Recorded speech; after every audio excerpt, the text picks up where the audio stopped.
आचार्य श्री के संस्मरणों की श्रृंखला विगत दिनों से चल रही है। उसी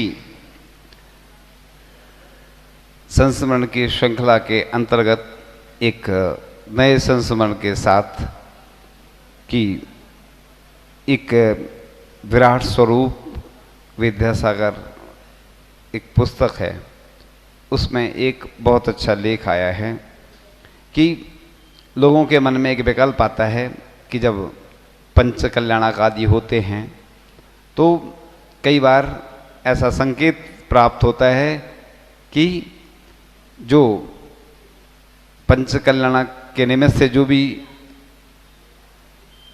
राशि आदि होती ना, उसको किसी दूसरे क्षेत्र में, शिक्षा चिकित्सा आदि के क्षेत्र में व्यवस्थित कर दिया जाता है। तो बहुत अच्छा लिखा है कि दिगंबर जैन साधु आत्मशुद्धि एवं वीतराग की प्राप्ति के लिए निरंतर विहार करते थे।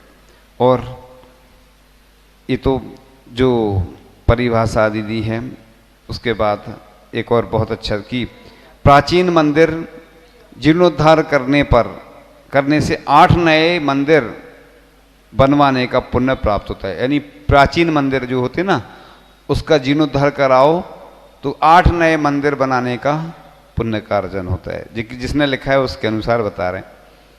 हमें जीर्णोद्धार के कार्य में सदा संलग्न चाहिए। नगरों की अपेक्षा तीर्थों पर अनेक जीर्ण मंदिर देखे जा सकते हैं, इसलिए तीर्थ क्षेत्रों पर निरंतर जीर्णोद्धार के कार्य होते रहते। कुछ ऐसे तीर्थ हैं जो विस्मृत हो गए हैं, ऐसे तीर्थों का पुनरुद्धार भी आवश्यक था। आचार्य विद्यासागर जी महाराज ने ऐसे ही तीर्थ नेमावर, अमरकंटक आदि पर दृष्टिपात किया और उनका पुनरुद्धार हो गया। निर्वाण कांड में उल्लेख है, दह मुहे रायस्य सुआ कोड़ी पंचद मुनि बरे सैया रेवा उयम्मी तीरे रिवाण गया अड़मोते सिम। यानी तीर्थ क्षेत्रों का उद्भव और विकास अर्थाधीन होता है। वर्तमान में भौतिकता की चकाचौंध में व्यक्ति बहिर्मुखी, विषयाविलासी एवं सुविधा भोगी होता जा रहा है। इसकी आय का बहुभाग विलासिता में खर्च हो रहा है।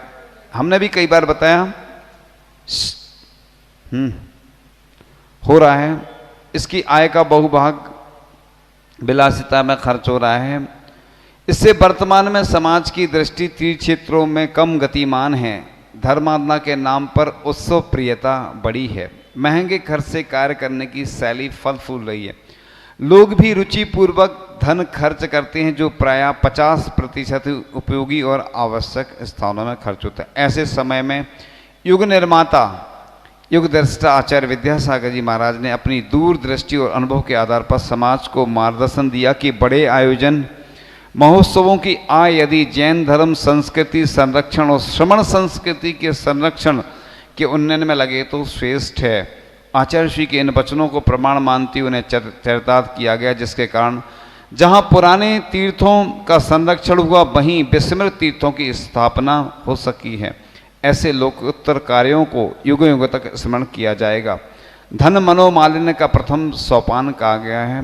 महामहोत्सव के बाद स्वीकृत धन या देर से प्राप्त धन का ग्रहण मन को जहाँ कलुषित करता है, वहीं अनेक विकृतियाँ। कई जगह पंचकल्याणक हुए जहाँ मंदिर बनाने के लिए उनके पास राशि नहीं थी। जब पंचकल्याणक हुआ तो इतनी राशि बची रही कि दूसरी जगह देना पड़ी। हमने खुद साक्षात देखा है। यानी पहले तो लोग, आप कहोगे मंदिर, गौशाला, पाठशाला कोई नहीं देगा। अपने यहाँ एक बहुत अच्छा तरीका है, कोई विधान करो या पंचकल्याणक करो, फिर लोग अच्छे से, उसमें आनंद आता है ना लोगों को, फिर सब काम हो जाते हैं। इसलिए कई कई स्थानों पर तो पंचकल्याणक करना पड़ते हैं। क्यों करना पड़ते हैं? जिससे ये जो योजना है वो पूरी हो जाए, या विधान का आयोजन होता है। तो आचार्य भगवान, देखो कई हमारे पास ऐसे लोग आते हैं, बच्चे आते हैं। अब हम प्रत्यक्ष घटना इसलिए नहीं बताते क्योंकि उसका संबंध कहीं ना कहीं लग जाता है, उसमें फिर गड़बड़ी हो जाती। बच्चे आते हैं, उनके लिए शिक्षा की व्यवस्था नहीं है, तो अपने यहाँ कम से कम ये जो आचार्य भगवान की भावना हुई, लोग ऐसा बोलते थे कि महाराज जी अपने यहाँ पंचकल्याणक होते हैं, विधान होते हैं, लेकिन शिक्षा और चिकित्सा के क्षेत्र में कोई काम नहीं होता। लेकिन आचार्य भगवान ने देखो पंचकलाणक निमित्त से जो राशि बचती थी पहले की बात कर रहे हैं, तो बस आचार्य भगवान शिक्षा, चिकित्सा और अन्य क्षेत्रों के लिए, इसलिए लोग, क्योंकि उसके बाद फिर जब राशि आ जाती तो विवाद होने लगते हैं, इसलिए ये जिनने भी लेख लिखा है हमने आज पढ़ा उसको, तो कई बार दान में दिया गया परिणाम शुद्धि से कहीं ज़्यादा अशुभ भावों को उत्पन्न कर दे, किंतु महोत्सव की आय का अंश किसी क्षेत्र को प्रदान करने की घोषणा से धन का संकलन सहज और सरल हो जाता है। परिणाम भी शुभ होते हैं। वह चिंतन करता है कि बोली के धन का अच्छा उपयोग हो रहा है। इसलिए ये बहुत अच्छी आचार्य भगवान की जो चल रही है, कई लोगों को इसमें विरोध होता है, लेकिन जिनने लिखा है उनकी तरफ से हमने आपको सुना दिया। तो इसके बाद अगले नए संस्मरण के साथ कि 1987 की बात थी, ललितपुर क्षेत्रपाल मंदिर बोलते हैं उसको, वैसे पार्श्वनाथ मंदिर है, मूल नायक अभिनंदननाथ भगवान है उधर के, क्योंकि अभिनंदननाथ भगवान ऐसा किंवदंती है कि महोबा है कहीं पास में, वहाँ से वो आई थी प्रतिमा। तो ग्रीष्मकालीन वाचना का समय सारा संघ आचार्य भगवंत के मुख से आगम का रसपान करते हुए अपनी अपनी साधना में लवलीन था। क्योंकि जब हम बहुत छोटे थे तब की बात होगी ये हम जाते थे दर्शन करने, याद है थोड़ा, छोटे थे तो पड़गान होता था उस समय। तो एक दिन संगस्त एक क्षुल्लक श्री उदार सागर जी के लिए सिर दर्द की वेदना ने ऐसा पीड़ित किया कि उनका उठना बैठना भी मुश्किल हो गया। असहनीय पीड़ा के कारण वह आहारचर्या के लिए भी नहीं उठ सके। सभी तरह से उपचार करके देख लिया पर दर्द कम होने का नाम नहीं ले रहा था। दोपहर समय के बाद उनकी वेदना कुछ कम सी हुई तो वह आचार्य श्री के पास पहुंच गए। आचार्य श्री ने उन्हें अत्यंत स्नेहपूर्वक देखा और बोले, अब वेदना कैसी है, आहार के लिए उठ जाओ, सब ठीक हो जाएगा। आचार्य शिव जी के वात्सल्यमयी वचनों को सुनकर उनका कंठ भर आया। मैं कुछ नहीं कह सके। आचार्य महाराज उनकी पीड़ा को समझ गए, बोले चलो मैं तुम्हारे साथ चलता हूँ। यह सुनकर क्षुल्लक जी क्षण भर के लिए अपनी सारी वेदना भूल गए और आचार्य जी के चरणों में अत्यंत विनत होकर सोचने लगे कि शिष्यों को मोक्ष मार्ग बताकर उस पर स्थिर रखने के लिए उनके साथ चलने वाले शिष्यों को वात्सल्य पूर्वक संभालने वाले ऐसे गुरु को पाकर मेरा जीवन धन्य हो गया। आचार्य जी उठे और अत्यंत सहजतापूर्वक उनके साथ आहार करवाने चले गए। गुरु की अनुकंपा प्राप्त कर शिष्य को पीड़ा भी मीठासी लगने लगी। देखो क्या, आचार्य भगवान चले गए। एक बार पूज्य मुनि श्री नैना सागर जी महाराज को कुंडलपुर में पथरी का बहुत तेज दर्द उठ रहा था और कुंडलपुर में पूरा संघ वहाँ उपस्थित था, आचार्य श्री भी उपस्थित थे और आचार्य भगवान ने कहा आज आहार में ये औषधि लेना। उन्होंने कहा हमारा तो आज उपवास है। तो आचार्य श्री ने बोला उपवास बाद में कर लेना। वो आहार को उठे, उनने फिर औषधि ली और 1-2 दिन लगे होंगे, ठीक हो गया, पथरी निकल गई।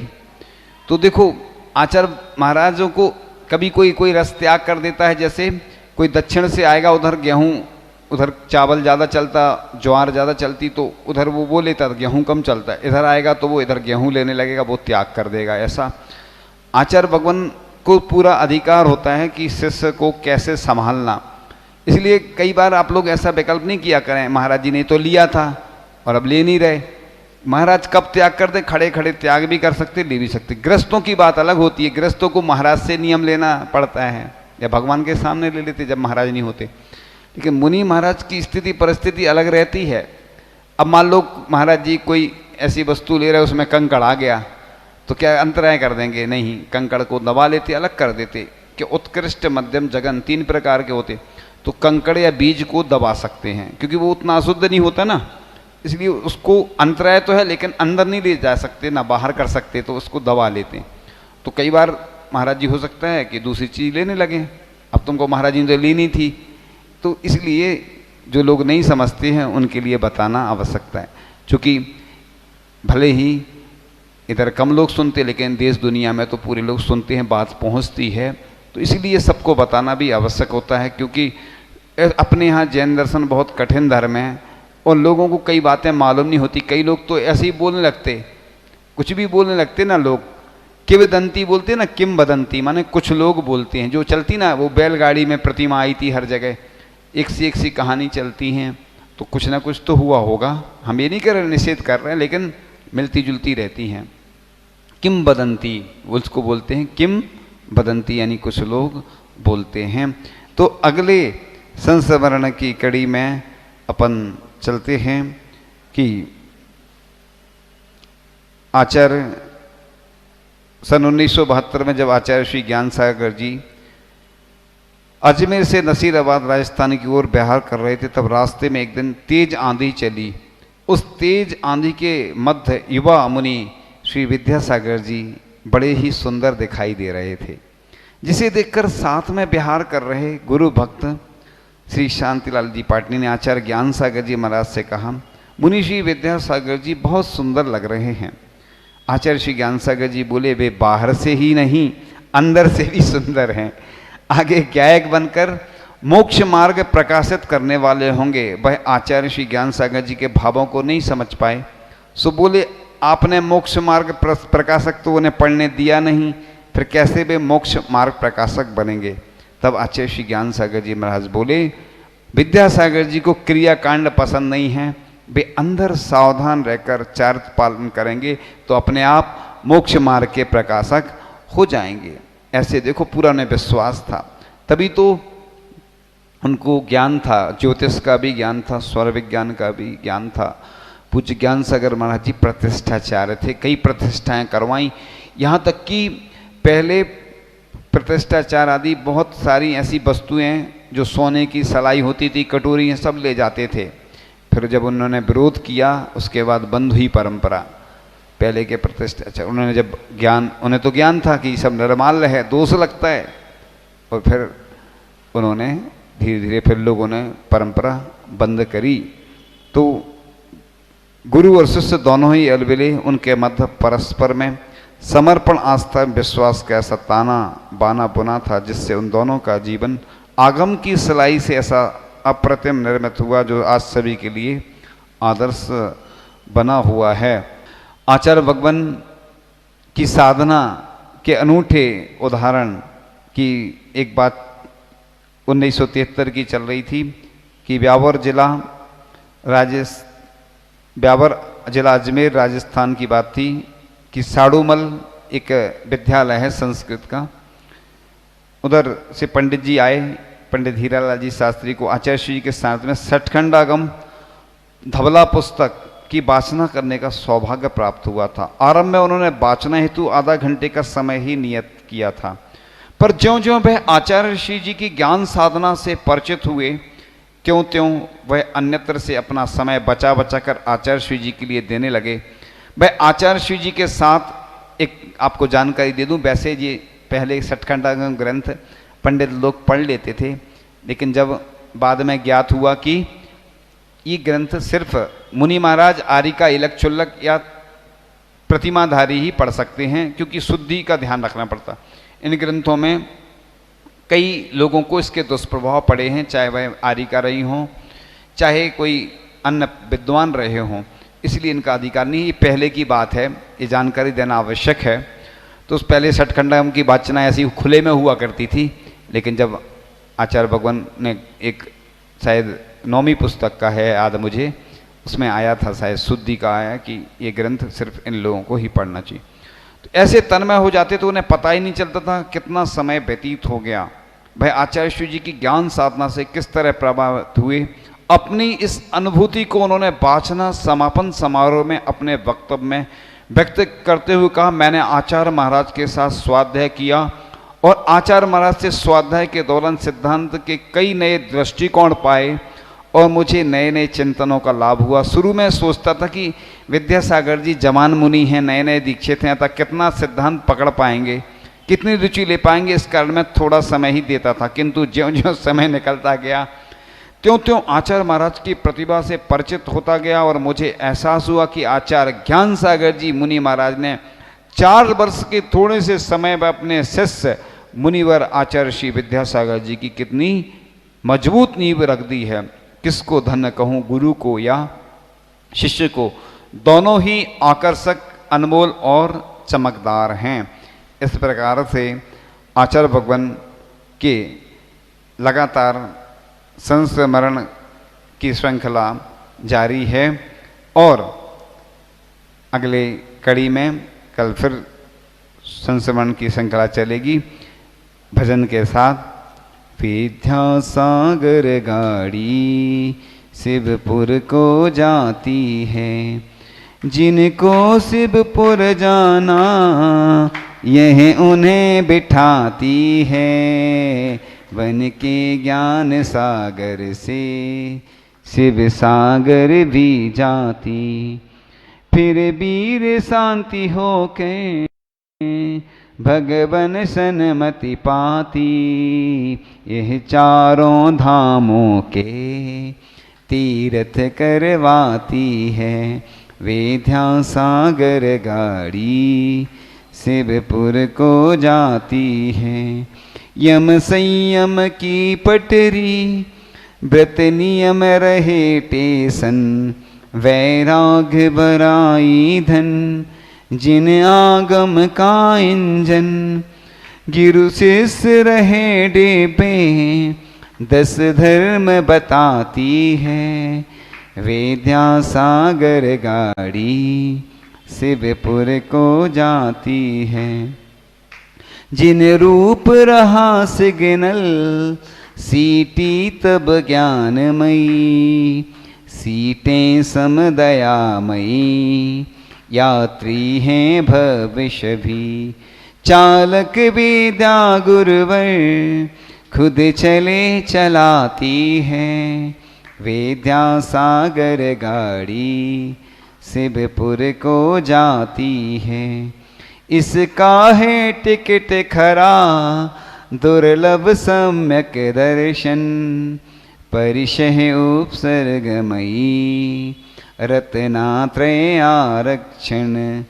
जल्दी कर लो भैया यह फिर ना आती है, विद्यासागर गाड़ी शिवपुर को जाती है।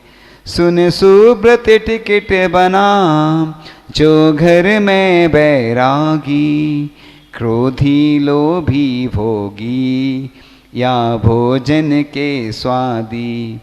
इसमें ना बैठे चेतावनी देती है, विद्यासागर गाड़ी शिवपुर को जाती है। जिनको शिवपुर जाना यह उन्हें बिठाती है, विद्यासागर गाड़ी शिवपुर को जाती है। विद्यासागर गाड़ी शिवपुर को जाती है।